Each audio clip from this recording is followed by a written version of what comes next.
Qu'est-ce qui pousse un prince à remettre en question tout ce qu'il a été élevé à croire? Dans le majestueux royaume de Kalavra, sous un ciel brillant rempli du rugissement des foules, le destin se prépare à entrer en collision avec le désir. Deux guerriers se tiennent prêts dans une chambre de préparation bordée d'armes étincelantes. La tension monte alors que l'un enroule un tissu cramoisi autour de ses mains, les muscles tendus d'anticipation. L'arène appelle. Mais ce n'est pas une compétition ordinaire. C'est le moment qui changera la vie du prince Ozora pour toujours. La voix de l'annonceur tonne à travers l'arène alors que deux des plus grands jeunes soldats du royaume s'affrontent. Prince Ozora Kalavra, cheveux dorés captant la lumière, confiance émanant de chaque fibre de son être alors qu'il craque ses jointures.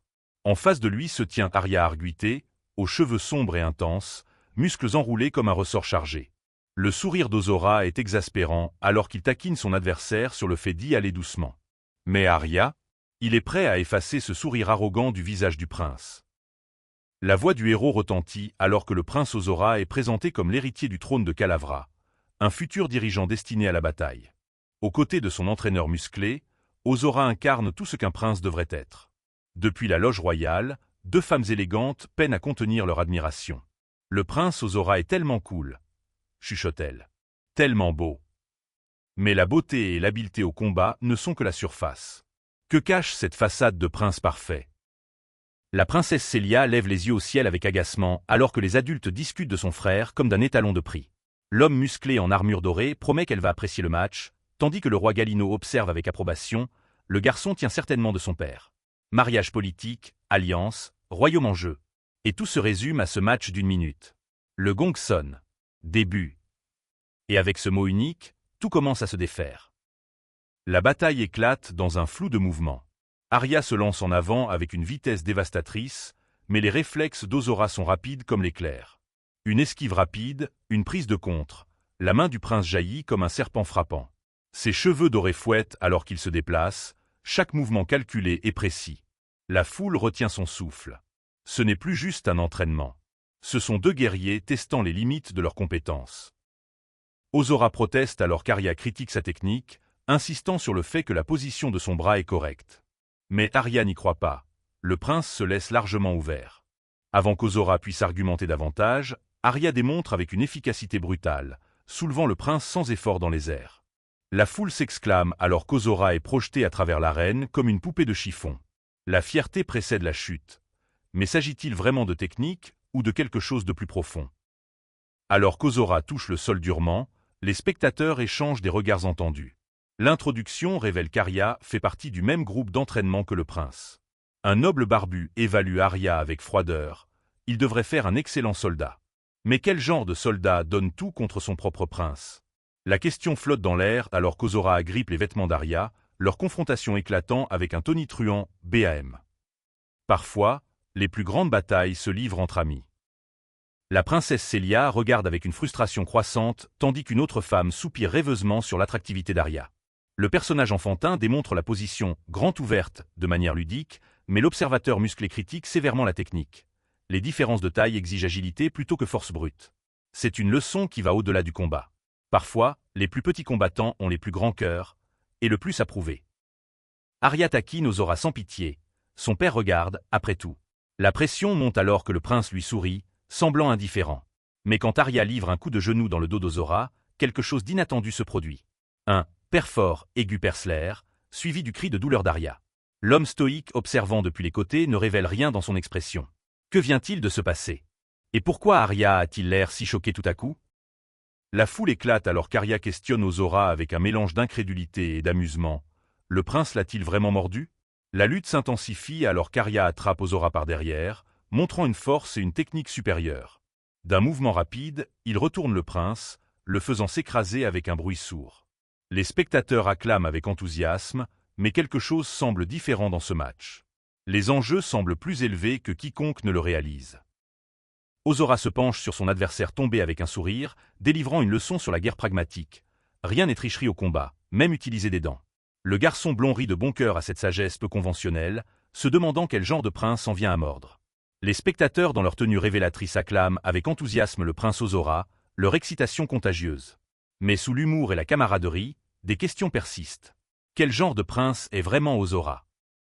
La princesse Célia met en garde contre le bord dangereux alors que le combattant musclé porte le garçon aux cheveux blancs, qui suggère un scénario provocateur.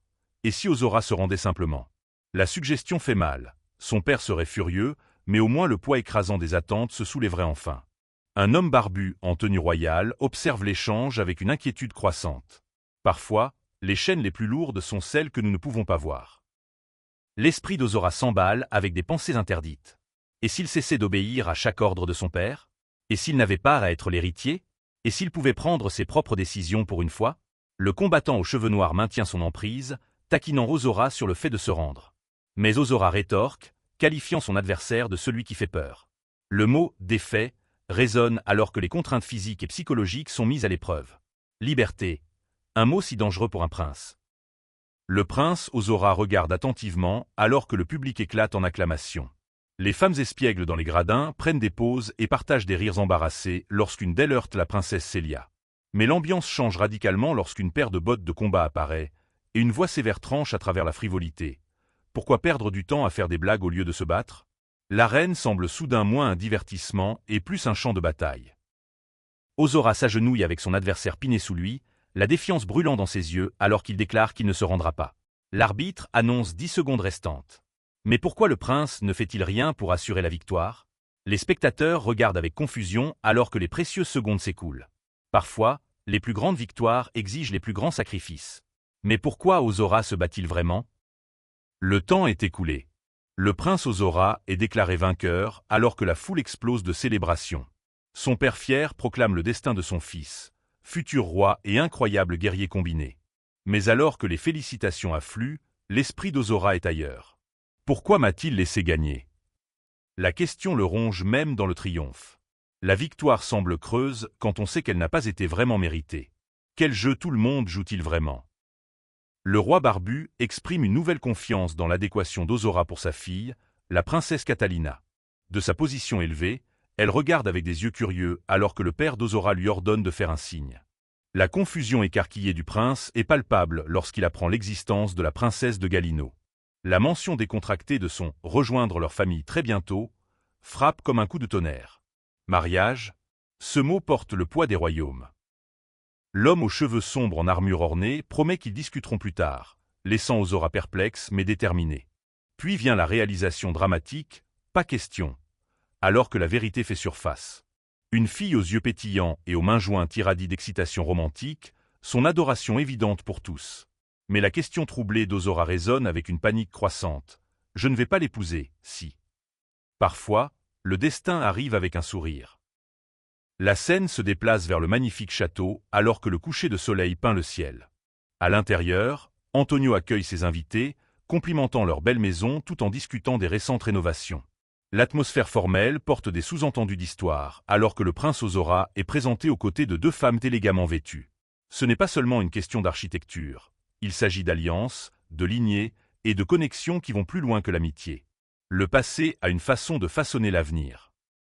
Le prince Ozora rencontre la fille aux cheveux noirs et à la tenue turquoise, leur retrouvaille mêlant surprise et chaleur. Elle complimente son apparence séduisante tout en l'embrassant, mais les pensées d'Ozora trahissent son inconfort. Il se convainc que son père plaisantait. Il n'y a pas moyen qu'il soit forcé d'épouser quelqu'un qu'il connaît à peine. Ses doux éloges sur sa tenue n'ajoutent qu'à l'attrait maladroit de leur interaction. Si seulement il savait ce que le destin lui réservait.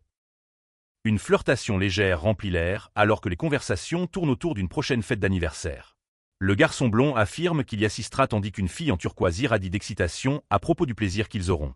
Pendant ce temps, l'homme observateur en chemise bleue remarque l'expression misérable du prince Ozora, suggérant qu'il devrait le sauver de son dilemme. Parfois, le salut vient des sources les plus inattendues. Mais sera-t-il suffisant? Le prince Ozora saisit d'urgence l'homme aux cheveux sombres, insistant sur le fait qu'ils doivent parler immédiatement. L'ambiance s'allège alors que la princesse Célia remonte le moral de la triste Catalina, déclarant que personne n'aime voir une jolie fille faire la moue. La réaction troublée de Catalina à être qualifiée de jolie est attachante, tandis que l'homme aux cheveux sombres plaisante sur son évident béguin pour Ozora. La politique royale et la romance adolescente se heurtent dans le cadre somptueux du château, créant une tempête parfaite d'émotions. Le blond affirme son indépendance avec force, rejetant toute aide et exigeant de savoir pourquoi la victoire lui a été offerte. L'homme musclé joue la quoi, haussant les épaules face aux questions tout en maintenant son attitude taquine. Leur échange révèle des frustrations plus profondes, alors que le blond insiste sur le fait qu'il n'est pas juste un beau garçon qui a besoin d'aide. Le décor opulent du château contraste fortement avec leur échange brut et honnête. Parfois, la vérité fait plus mal que n'importe quel coup physique. Le prince Ozora s'accroche désespérément à l'homme musclé, ses mots interrompus par un autoritaire AM. Son expression surprise révèle sa vulnérabilité alors que l'oncle Vargas apparaît en tenue royale, convoquant tout le monde pour le dîner avec le roi. Le défilé formel à travers les couloirs dorés du palais ressemble à une marche vers le destin. Le regard dédaigneux de Vargas et le TSK, agacé du garçon aux cheveux sombres suggèrent que tout le monde n'est pas satisfait de la direction de la soirée. Les dîners royaux peuvent être plus dangereux que les champs de bataille. Dans la salle à manger opulente, les compliments coulent aussi librement que le vin. La fille aux cheveux noirs loue la performance incroyable d'Ozora, exprimant sa surprise face à sa force. Le blond répond modestement tandis que l'homme grand et musclé taquine Arya sur sa croissance impressionnante. Clairement, les casernes le nourrissent bien. Arya admet avec une légère frustration qu'il mesure maintenant 6 pieds 3 pouces. Les échanges légers masquent le poids des tensions non dites qui bouillonnent sous la surface. La jalousie espiègle éclate alors que quelqu'un qualifie la situation de « incroyablement chaude », provoquant des taquineries sur le fait d'emprunter des pouces à l'accompagnateur grand. Mais l'ambiance change lorsque l'homme barbu frappe Ozora avec sa chope, lui ordonnant de faire attention à ses mots.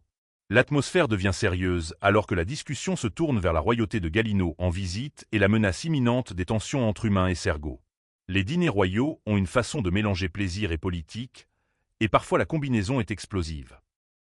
Le roi Valdis commande l'attention depuis son trône orné de flammes, mettant en garde contre la puissance magique du royaume des Sergo. Sa voix porte le poids de la tragédie alors qu'il raconte la destruction rapide de Fredrock, un royaume millénaire réduit en cendres en quelques jours. L'adjoint renforce leur position précaire, admettant qu'ils ne savent pas où l'ennemi se cache actuellement. Valdis révèle le plan d'expansion agressive de Calavra, absorbant Galino en 6 mois. Des temps sombres appellent des mesures plus sombres. La femme aux accessoires dorés s'émerveille du potentiel de leur empire doublant de taille. Le roi musclé souligne l'unité malgré les différences, se préparant à la possibilité d'une seconde guerre entre humains et Sergo. Leurs forces combinées doivent faire face à la magie noire abominable menaçant leur monde. Alors que la discussion s'intensifie vers l'annonce cruciale, les visages autour de la table reflètent un mélange d'espoir et de crainte. Certaines alliances se forgent dans le sang, d'autres dans le mariage. La frustration du garçon blond déborde, son père a décidé de son destin sans consultation. Pendant ce temps, la fille en turquoise éclate en cris d'excitation, sa joie contagieuse alors que les nobles environnants applaudissent avec enthousiasme. Mais tout le monde ne partage pas la célébration. L'homme grand aux cheveux sombres serre le poing, la tension émanant de sa posture rigide. Lorsque le père appelle son fils à l'écart pour une conversation privée, l'atmosphère festive se fissure comme de la glace fine sur de l'eau profonde. Le grand palais s'étend sous le coucher de soleil alors que la tension explose dans la salle à manger. La colère d'Ozora éclate. Comment son père a-t-il pu faire cette annonce sans avertir? Son père répond calmement, expliquant que les mariages arrangés sont simplement une tradition royale. La croyance désespérée d'Ozora que ces circonstances le rendaient exempt révèle sa naïveté. La question pointue de son père flotte dans l'air comme une lame. Pourquoi Ozora penserait-il qu'il était différent? Certaines vérités coupent plus profondément que des épées. Dans la salle du trône somptueuse, les mots désespérés d'Ozora révèlent son secret le plus profond. Il cache le fait qu'il n'est pas physiquement un homme. L'anxiété du blond lutte contre la défiance alors qu'il remet en question la logique de son père. Le roi musclé reste impassible, son expression sérieuse ne trahissant rien de ses pensées intérieures. Ce n'est plus seulement une question de mariage. C'est une question d'identité, de tromperie, et du poids écrasant des attentes royales. Certains secrets sont trop lourds à porter pour une seule personne. La voix d'Ozora se brise de désespoir. Comment auront-ils des enfants? Son père leur a-t-il dit la vérité? La peur du chantage le consume alors que la paranoïa s'installe. Le roi exige qu'il baisse la voix, insistant sur le fait qu'il n'agirait pas imprudemment. Leur situation désespérée devient claire. L'autre royaume a besoin de cette alliance plus qu'eux, avec seulement la princesse Catalina et aucun héritier mâle. Parfois, le désespoir fait le meilleur partenaire de négociation. Ozora agrippe sa chemise dans l'angoisse, accablée par l'attention non désirée et la peur d'être perçue comme une fille. Des yeux semblent l'observer de toutes les directions alors qu'il remet en question la nécessité du mariage. Pourquoi les royaumes ne peuvent-ils pas s'unir sans de telles formalités? La réponse sévère de son père tranche à travers ses protestations. C'est le devoir d'un homme d'épouser une femme. Le poids des attentes menace d'écraser ce qu'il reste de l'identité d'Ozora. La logique du père est impitoyable. Sans mariage, les rumeurs se répandront comme une traînée de poudre. Leur famille ne peut se permettre le moindre soupçon. Ozora confesse sa peur la plus profonde. Peut-être qu'il n'est pas fait pour cette vie de devoir royal. Lorsque son père qualifie le mariage de chanceux, le frisson d'Ozora révèle sa peur grandissante.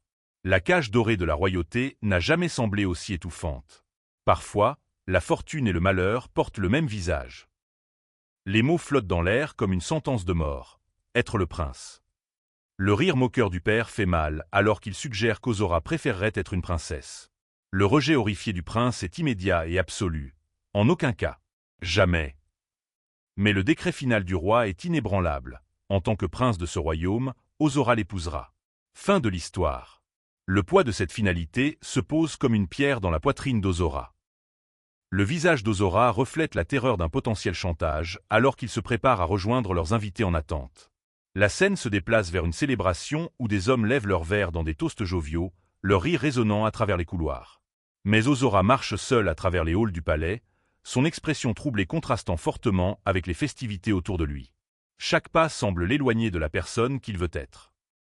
Les problèmes du prince Ozora se multiplient lorsque la fille aux cheveux noirs se précipite vers lui, exprimant son désir de le rendre heureux malgré la reconnaissance du poids de leur situation. Leur moment tendre, les mains entrelacées, met en lumière la pression entourant leurs deux royaumes.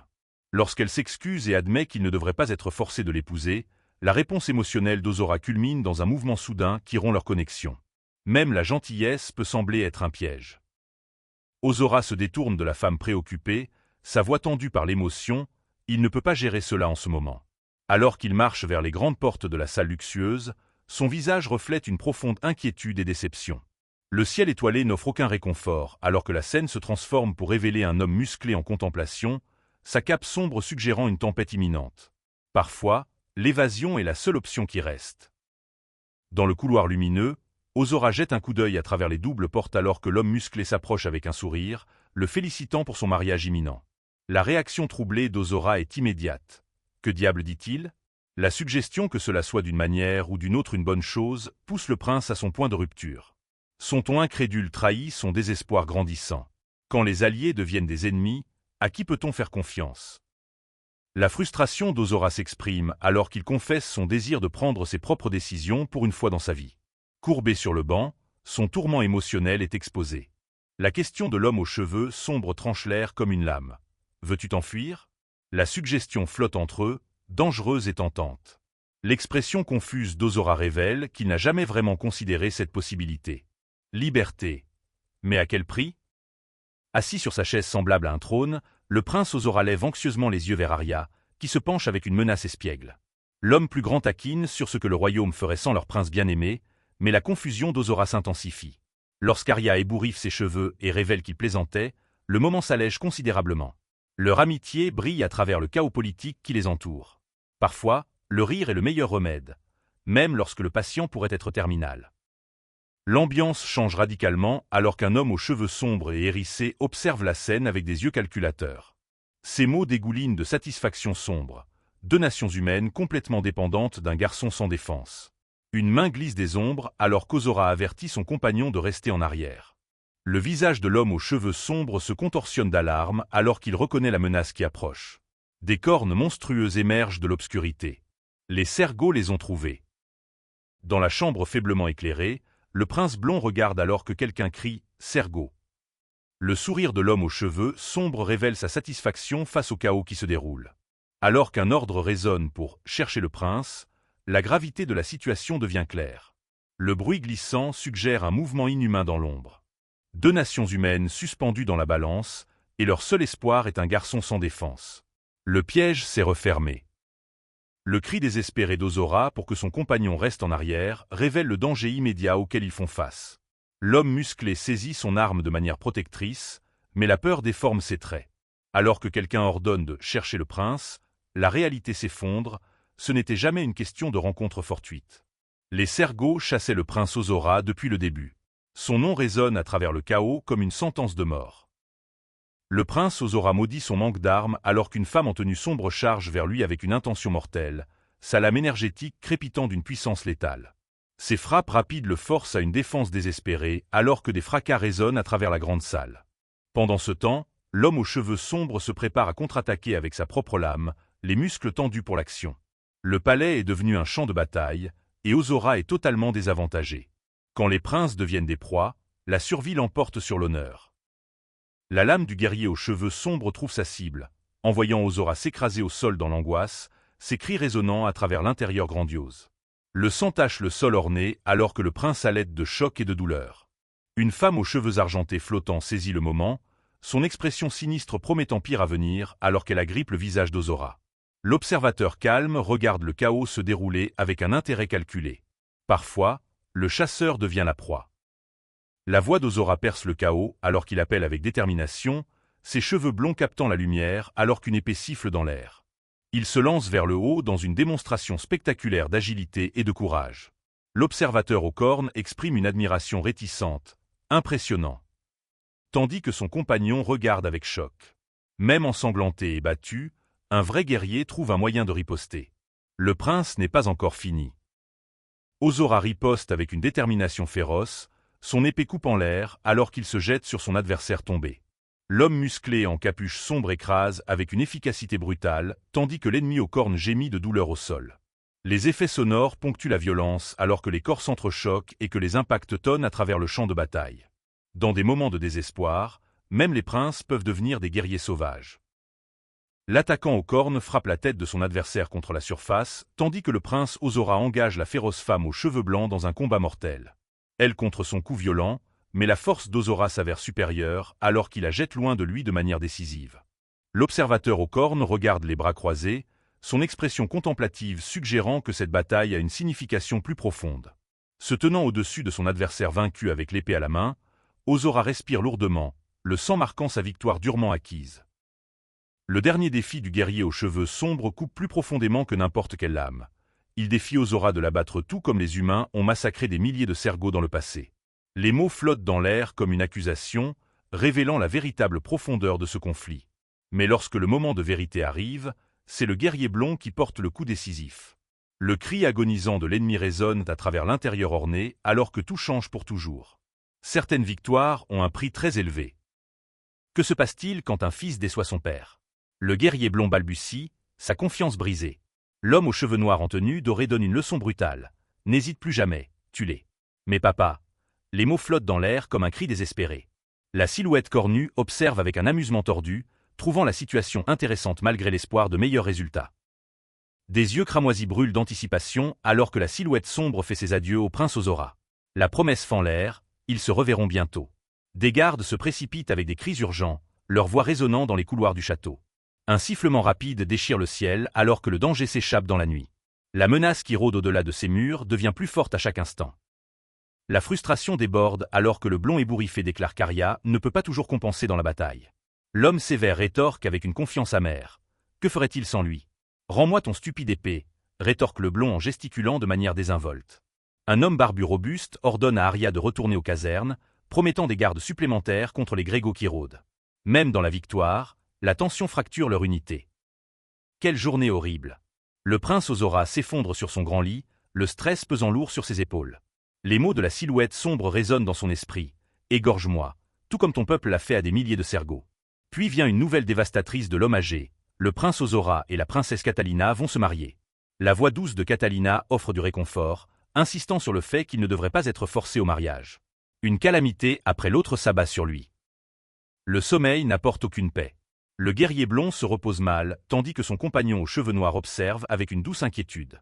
Mais le matin apporte de l'irritation, il se réveille agacé, repoussant la présence bienveillante. Seul sur des draps froissés, ne portant qu'un débardeur et un short, il murmure avec exaspération. Stupide Arius. Même dans le repos, la frustration trouve son chemin dans ses rêves. Sous un ciel étoilé, l'incertitude trouble l'air. Apollo annonce son retour avec une énergie qui contraste fortement avec l'inquiétude sur les visages environnants. Le jeune homme aux cheveux bruns duveteux traite la nouvelle avec un grand étonnement. Où sont les autres?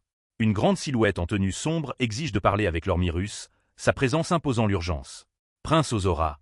La révélation frappe comme un éclair. Il est absolument parfait. Les mots portent un poids au-delà de la simple admiration. Sous le ciel étoilé, Des plans se déroulent avec une précision sinistre. Il est exactement ce dont ils ont besoin pour abattre les humains. Une figure royale aux cheveux argentés s'adresse à l'Assemblée, déplorant l'invasion humaine et les difficultés depuis leur trahison. N'ayant d'autre choix que de réparer ces cavernes, leur souffrance ne fait que commencer. Dans la chambre faiblement éclairée, un homme aux cheveux pâles expose sa vision menaçante. Non seulement ils reprendront ce qui a été perdu, mais ils en auront plus. Bien qu'énormément en infériorité numérique face aux humains, son plan d'infiltrer les familles royales de l'intérieur offre leur meilleur espoir. Entouré de fidèles, il exprime sa gratitude pour leur confiance. Enlever le prince Ozora Calavra n'est que le premier pas vers leur sombre victoire. Apollo se tient devant l'Orirus, confirmant ses mois d'observation. La projection révèle leur cible, le prince Ozora, 17 ans, le fils unique du roi Antonio Calavira.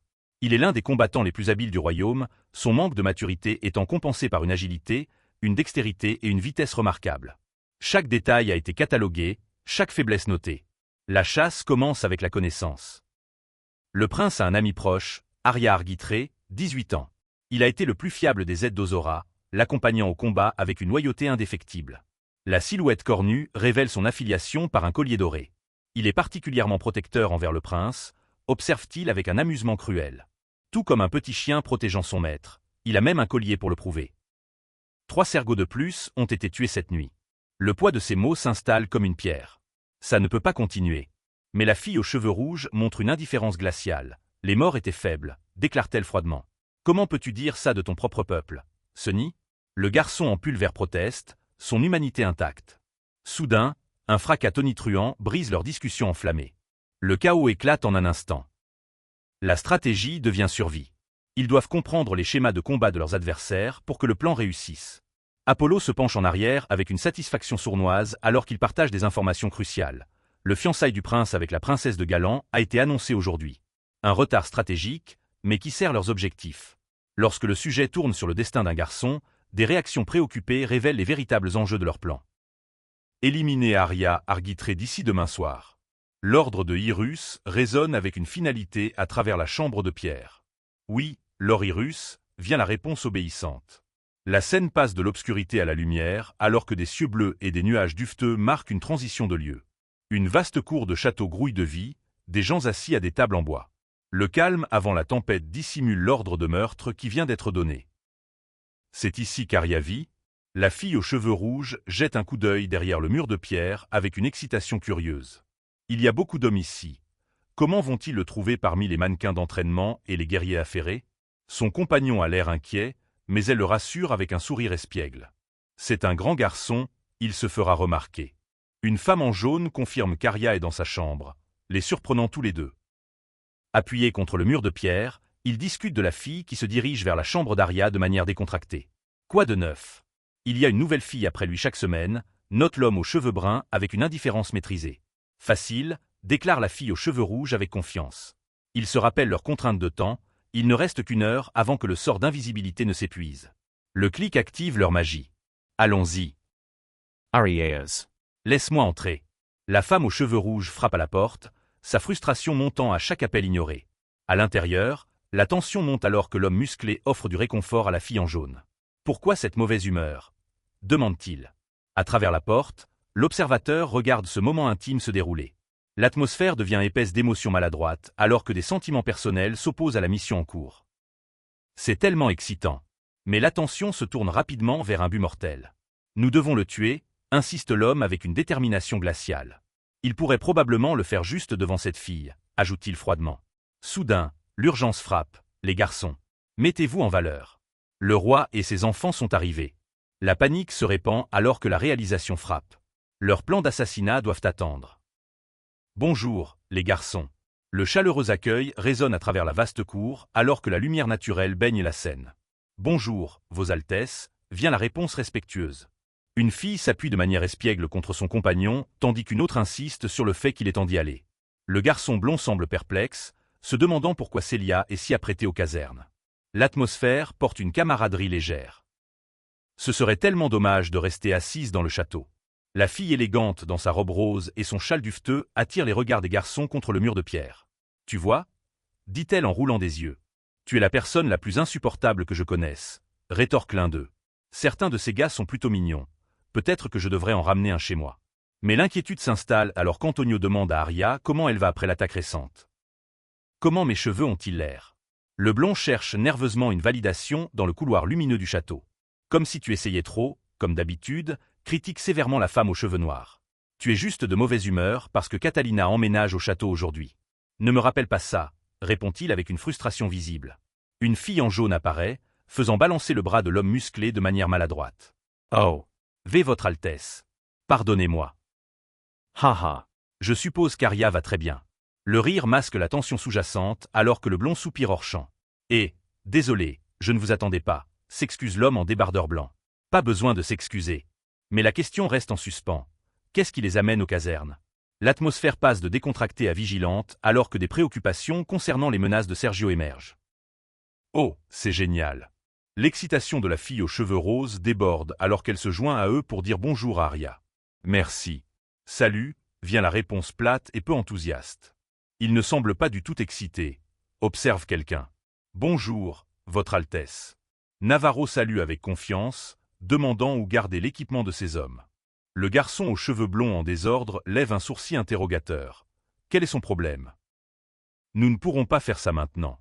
Trop de monde. La fille aux cornes rouges évalue la situation bondée avec une inquiétude croissante. Nous le rattraperons plus tard dans la journée, conviennent-ils à contre-cœur. Pendant ce temps, des adieux émotionnels se déroulent alors que la femme aux cheveux argentés promet de revenir dans quelques mois.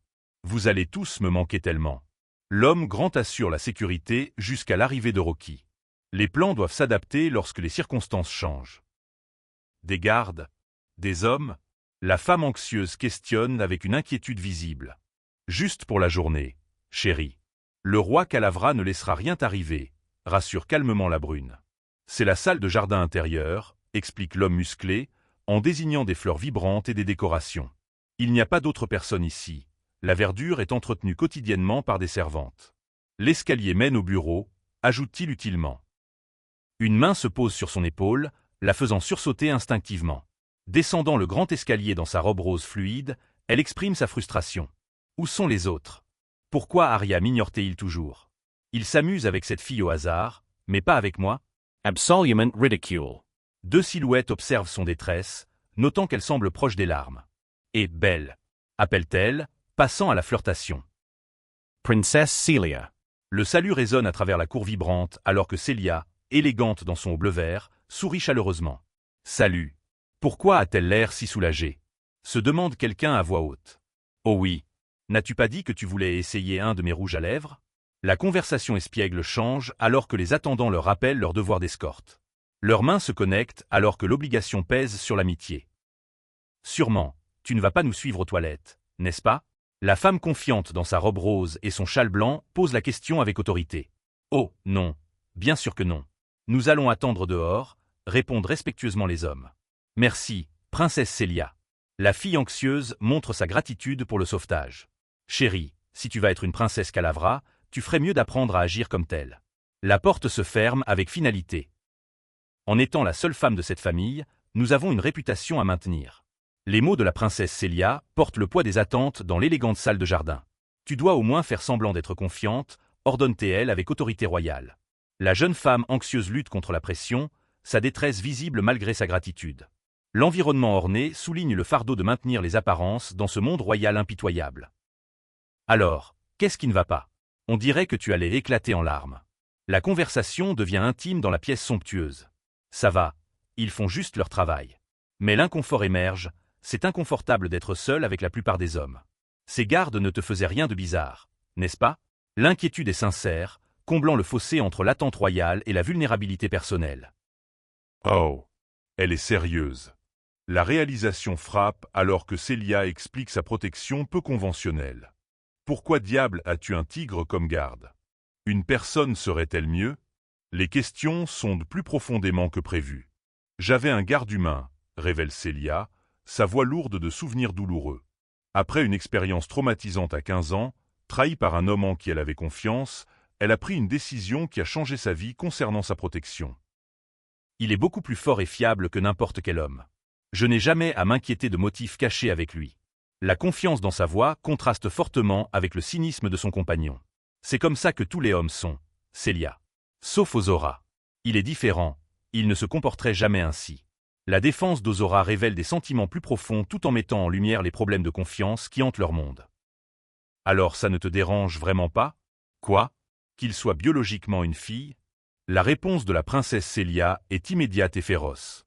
Bien sûr que non. Tout chez lui est parfait. Je vais le faire tomber amoureux de moi.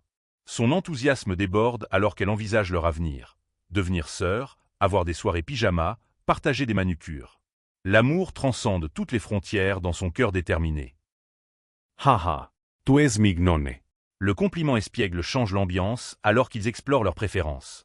Tu n'aimes pas trop les hommes, hein? C'est vrai. Les filles sont bien meilleures. La conversation prend un tournant inattendu. Come, romantiquement? La question reste en suspens. Oups. Ai-je dit ça à voix haute? L'atmosphère se charge de surprises et d'intrigues alors que des vérités non dites émergent entre eux. Mais je sais, c'est interdit. La voix de Catalina tremble de vulnérabilité. Mais j'aimais les filles. Le seul garçon que j'ai jamais aimé est Ozora. Un souvenir d'enfance refait surface. Maman, papa, je veux épouser une fille quand je serai grande. N'importe quoi. Tu ne dois pas dire des choses comme ça, Catalina. Le poids du rejet sociétal écrase les rêves juvéniles. Et je te préviens, il sera vraiment contrarié si tu insinues que tu penses qu'il l'est. Le ton protecteur révèle une profonde compréhension. Célia, j'ai aimé Ozora depuis le moment où je l'ai vu pour la première fois. Avant que je ne connaisse la vérité. Il est différent, comme personne d'autre que j'ai jamais vu. Alors, quel genre de filles aimes-tu d'habitude? Tu quoi?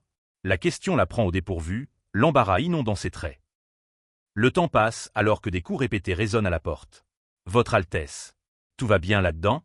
Cela fait un bon moment. La princesse Célia fait taire son compagnon anxieux, tendant la main de manière protectrice. Votre Altesse. Je vais entrer si je n'entends pas de réponse. La menace de découverte intensifie la tension alors que Célia saisit le poignet de son ami. Tout va bien? La question exige une réponse. Toc toc toc. Votre Altesse, nous entrons. Une main se tend vers le rideau cramoisi alors que l'intrusion inévitable approche. Deux femmes se positionnent intimement. L'une avec des cheveux courts bleu foncé dans un soutien-gorge décoratif teal, l'autre avec de longs cheveux noirs dans une élégante robe rose. Leurs visages se rapprochent, partageant un moment de tension émotionnelle avant la découverte.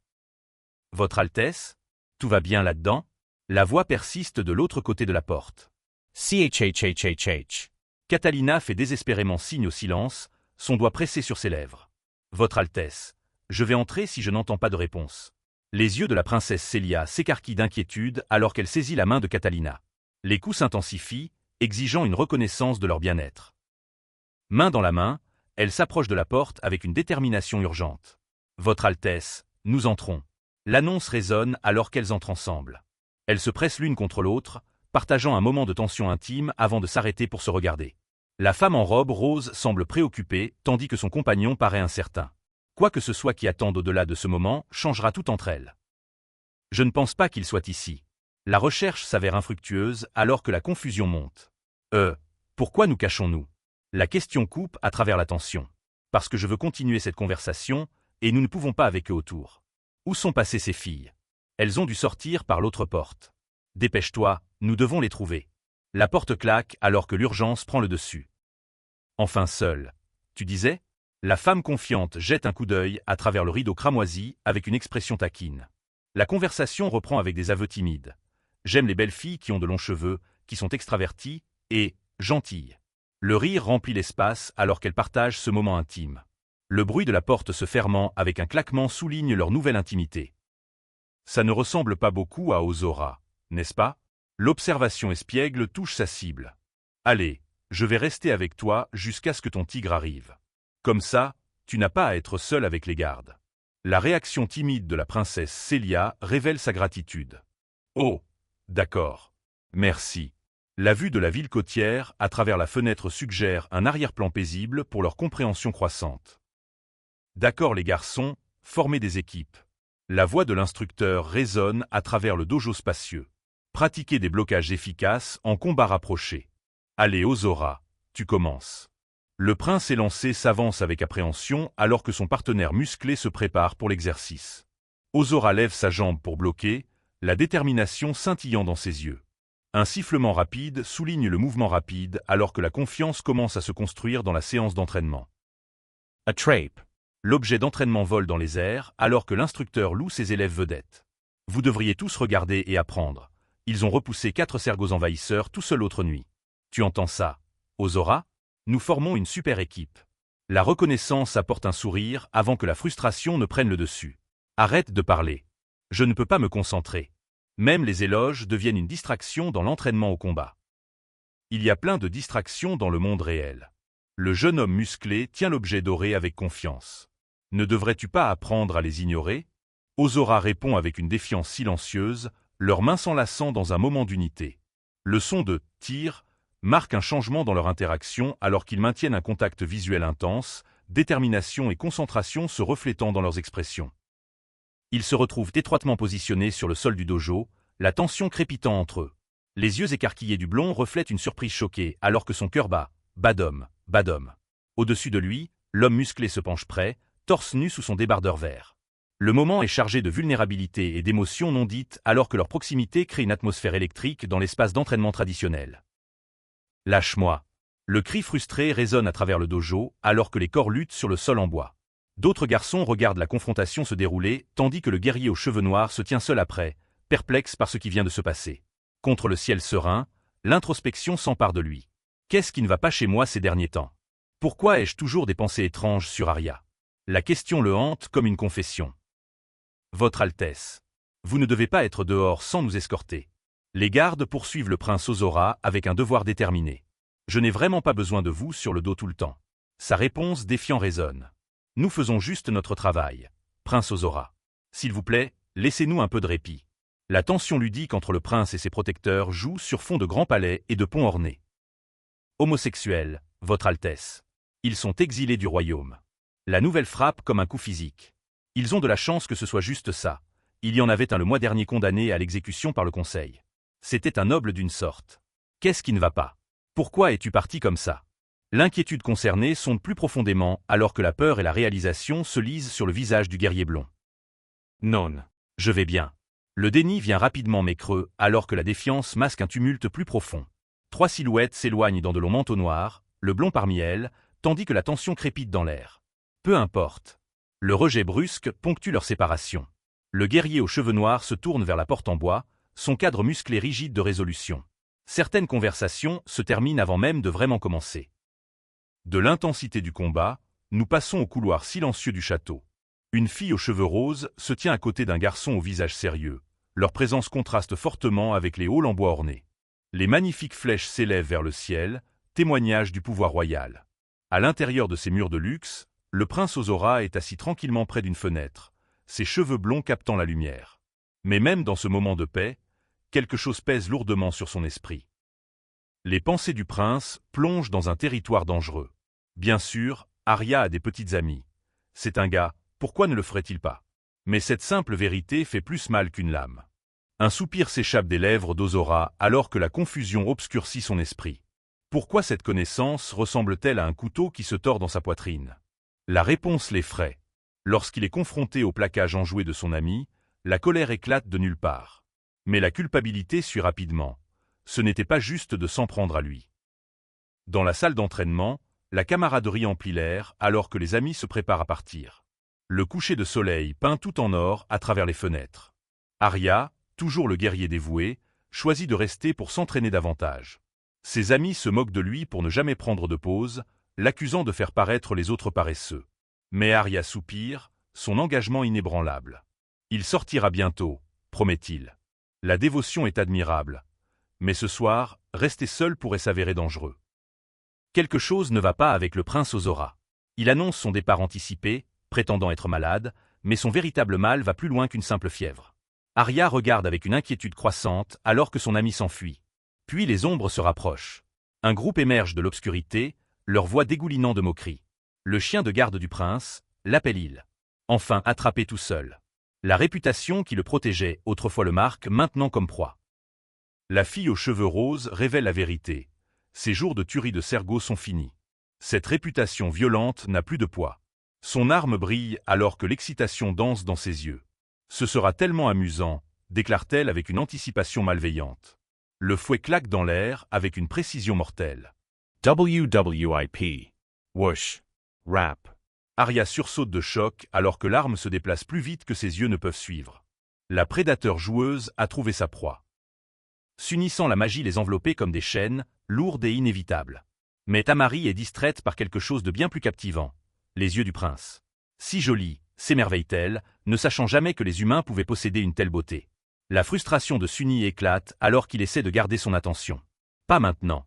La magie intensifie son emprise sur Ozora, le faisant grimacer alors qu'une puissance hors de son contrôle prend le dessus. Les Sergos sont venus avec plus que des armes. L'arme tire avec une force brutale. Slam. Arya vole dans les airs, son corps heurtant le pilier en bois alors que des éclats explosent autour de lui. La fille aux cheveux rouges regarde avec choc alors que la bataille se déroule avec une violence inattendue. Luttant pour se relever, Arya s'excuse, il ne combat normalement pas les femmes, mais le choix a été retiré. Son adversaire sourit avec une confiance dangereuse, l'arme toujours à la main. La chevalerie ne le sauvera pas ici. Crash. Des débris tombent alors que le dojo devient un champ de bataille. Arya jure entre ses dents serrées, la frustration montant à chaque seconde qui passe. La femme aux cheveux rouges encourage son allié. Attrape-le, Sunny. L'appel à l'action résonne alors que Sunny accepte avec plaisir le défi. Mais ensuite, l'acier chante dans l'air. Le prince blond apparaît, l'épée scintillante, prêt à inverser la tendance. Sa lame tranche à travers le chaos avec une intention létale. Le prince. Ozora arrive comme un éclair, l'épée chantant dans l'air avec un craque aigu. Il est si adorable, qu'au la fille aux cornes, même si le danger les entoure. Mais Arya ne l'accepte pas, réprimandant son prince avec une affection féroce. « Tu ne peux pas te faire battre sans ma permission, idiot !» La réprimande porte le poids d'un véritable soin enveloppé dans des mots rudes. Dans ce moment de chaos, leur lien brille à travers la violence. Le temps presse. Si Ozora est ici, les gardes ne peuvent pas être loin. Sunny sait qu'ils doivent finir cela rapidement avant que la découverte ne ruine tout. Ils sont ici pour le beau chien de garde, annonce Amari avec un plaisir tordu. Chien de garde? Le titre confond Ozora alors que Sunny prépare son attaque. Une énergie verte s'enroule comme un serpent de sa main alors qu'il lance une arme à son allié. La véritable bataille est sur le point de commencer. Non. Ozora pivote avec une vitesse incroyable, sa cape flottant alors qu'il se lance en avant. Thump. Zuzum. Ses mouvements sont un flou de détermination et de grâce mortelle. Le guerrier aux cheveux noirs regarde avec des yeux écarquillés, stupéfait par l'agilité du prince. Ce n'est pas un royal gâté, c'est un combattant entraîné pour la guerre. Mais même le guerrier le plus habile peut être submergé lorsqu'il est en infériorité numérique. Cet enfoiré ne lâchera pas ma vigne. La frustration déborde alors que l'ennemi maintient son emprise sur l'arme. Sort. Le combattant aux cheveux noirs s'élance dans les airs, mais Ozora est prêt. Son coup se connecte avec une force dévastatrice. Wham! L'impact envoie des ondes de choc à travers le corps de son adversaire. Un soupir de choc résonne de la fille qui regarde alors que les tables se retournent. Brillant de détermination, Ozora s'accroupit, l'arme prête pour ce qui vient ensuite. L'acier fend l'air alors que la lame d'Ozora trouve son rythme. Balance. Mais soudain, la fille aux cheveux rouges lui ordonne d'arrêter. Sa main s'étend vers lui alors qu'une énergie magique éclate. Fwish. Vom. La force frappe Ozora en plein mouvement, l'envoyant voler en arrière. Arya crie son nom avec alarme alors que le prince est arraché de son attaque. La magie s'avère plus forte que l'acier dans cette bataille maudite. Qu'est-ce que c'est? Amari regarde avec étonnement alors que Sunny se précipite en avant avec un but inattendu. Il la saisit en plein saut, leurs corps soudainement pressés l'un contre l'autre dans le dojo spacieux. BAGOM. Les cœurs s'emballent alors qu'ils se retrouvent face à face, respirant le même air. Le moment s'étire entre eux comme un fil tendu. Tous deux pris au dépourvu par l'intimité soudaine, la surprise et quelque chose de plus profond scintille dans leurs yeux. Osora. Arya crie alors que le prince exécute une manœuvre aérienne parfaite. Fwoosh. Le guerrier blond se déplace comme le vent lui-même, mais la confusion obscurcit son atterrissage. Que diable se passe-t-il? Sa descente gracieuse devient maladroite alors que des forces magiques interfèrent. Arya se précipite vers lui avec un jolt soudain de mouvement. La séance d'entraînement est devenue une danse mortelle où chaque pas pourrait être le dernier. Dans la chaleur de la bataille, les corps se heurtent avec une tendresse inattendue. Arya attrape Ozora dans une étreinte protectrice, leur visage à quelques centimètres alors que le temps semble s'arrêter. BAGOM. Le son des cœurs battants remplit l'espace entre eux. Ça va? La question porte plus de poids que les mots ne peuvent exprimer. Dans ce moment de vulnérabilité, enveloppé dans des bras forts, quelque chose change dans l'air autour d'eux. Oui. Ozora balbutie, un rouge montant sur ses joues alors que l'embarras lutte avec quelque chose de plus profond. Arya sourit avec compréhension. Ta magie fait vraiment des siennes aujourd'hui, n'est-ce pas? Leur ennemi crache avec dédain alors que le chaos continue autour d'eux. Mon épée. L'arme du prince s'envole alors qu'il perd son emprise. Il est temps de se séparer, décide Arya. Je m'occuperai de la fille à la vigne. Cela laisse l'ennuyeux à Ozora. Ennuyeux. Amari explose d'indignation, ses cheveux rouges fouettant alors que la fureur prend le dessus. Je ne suis pas ennuyeuse. La déclaration vient avec une poussée de vitesse qui laisse des traces dans son sillage. Whoosh. Fwish. Elle tourne et se précipite avec une agilité surnaturelle, ses mouvements créant des tourments d'énergie. Sunny peine à maintenir son équilibre alors qu'il esquive son attaque rapide. L'enfer n'a pas de fureur comme celle d'un cerveau insulté. Je dois juste le garder à l'écart jusqu'à ce que Sunny tue Arya. La sombre vérité se révèle alors que la stratégie devient claire. Le prince blond effectue des flips dans les airs avec une grâce incroyable, ses mouvements fluides et mortels. Flip. Mais son adversaire reconnaît la menace. Il est rapide. Trop rapide pour être à l'aise. Chaque seconde qu'Ozora reste libre est une autre chance pour leur plan de s'effondrer. Sois un bon petit chien et reste. L'ordre moqueur vient avec une poussée de magie du vent. Tout ce pouvoir venant d'une seule fille, Ozora peut à peine croire la force qu'elle commande. Des vrilles vertes s'étendent comme des doigts griffus, essayant de l'attraper. Pense-t-elle vraiment que cela m'arrêtera? La confiance du prince brûle intensément alors qu'il contre sa magie. Belle tentative. Swoosh. Il se libère avec une détermination qui refuse de céder. Slash. L'acier mord la chair alors qu'Amari crie de douleur. Gya. Le son traverse le dojo comme un couteau à travers de la soie. Son ami appelle avec alarme. Amari. Ça va? Mais avant qu'elle puisse répondre, le danger frappe à nouveau. Wah. Une main saisit sa jambe, l'arrachant au chaos. La Sergo aux cheveux rouges se retrouve à la merci de forces qui la dépassent. Wham. Le coup de pied d'Arya se connecte avec une force dévastatrice, envoyant Amari s'écraser au sol. Ses cheveux rouges s'étalent comme du sang versé sur le sol en bois. Pourquoi t'en prends-tu à Arya? Ozora exige des réponses à travers des dents serrées. Mais la Sergo blessée ne répond que par la rage. Jette de trouwerij. La promesse flotte dans l'air alors que des ombres s'enroulent soudainement autour du cou du prince. Rora app. Le chasseur devient la proie. Amari, nous avons besoin qu'il reste en vie. Le cri désespéré résonne alors que la stratégie entre en collision avec la soif de sang. Ozora halète alors que le lien se resserre autour de son cou. Chaque respiration devient une lutte alors que la panique s'installe. Puis Arya explose en mouvement. Éclair. Son corps devient un flou d'intentions mortelles. CRAC. Son épée frappe avec la force de la foudre, tranchant tout ce qui menace son prince. Le sang tache le sol du dojo alors qu'Ami tousse violemment, ses mains se tenant à son cou. Le goût métallique de la défaite remplit sa bouche. Ami. La voix de son allié se brise d'inquiétude. Tu saignes tellement. Tu ne peux pas te battre comme ça. La réalité frappe fort. Ils devront tuer le prince maintenant ou se retirer dans la honte. Tu vas mourir. Nous devons revenir. Mais la fierté lutte contre la survie alors que pouf. L'évasion devient la seule option. Laisse-moi voir ton cou. Arya s'agenouille devant son prince, des mains douces remplaçant la violence des moments précédents. Ozora déglutit nerveusement alors que leurs visages se rapprochent, l'intimité fleurissant dans l'après-bataille. BAGOM. Les cœurs s'emballent alors que la main du prince trouve le bras d'Arya. Le toucher tendre parle de volume que les mots ne peuvent capturer. Dans ce moment de vulnérabilité, les murs s'effondrent entre le protecteur et le protégé. Ça n'a pas l'air si mal. Le soulagement dans la voix d'Arya est palpable alors qu'il examine les blessures du prince. Ça va? La question porte des années de soins non exprimés. Ozora hoche la tête faiblement, l'épuisement pesant sur ses épaules. Laisse-moi appeler les gardes, propose Arya, mais une main douce sur son bras le fige. Je suis fatigué, confesse le prince, sa vulnérabilité à nu. Parfois, le repos compte plus que la vengeance.